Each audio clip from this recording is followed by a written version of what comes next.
ആലുവയിൽ റെയിൽവേ ട്രാക്കിലേക്ക് കൂറ്റൻ ആൽമരം വീണ് ഗതാഗതം തടസ്സപ്പെട്ടു. ചാലക്കുടിയിൽ നിന്ന് റെയിൽവേ എഞ്ചിനീയറിംഗ് വിഭാഗം ഉദ്യോഗസ്ഥരെത്തി മരം മുറിച്ചു നീക്കിയാണ് ഗതാഗതം പുനഃസ്ഥാപിച്ചത്. ആലുവ അമ്പാട്ടുകാവിൽ റെയിൽവേ ട്രാക്കിലേക്ക് കൂറ്റൻ ആൽമരം കടപുഴകി വീണു. കഴിഞ്ഞ രാത്രിയിലായിരുന്നു സംഭവം. മരം വീണതിനെ തുടർന്ന് ഇരുവശത്തേക്കുമുള്ള ട്രെയിൻ ഗതാഗതം നിലച്ചു.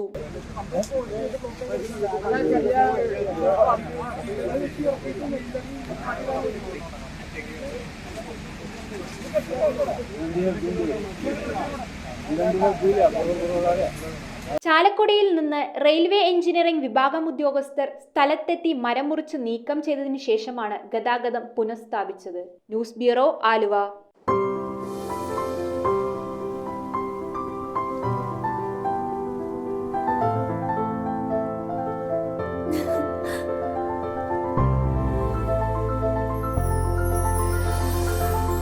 കളങ്കമില്ലാത്ത സൗഹൃദം പോലെ കലർപ്പില്ലാത്ത വിശ്വാസം.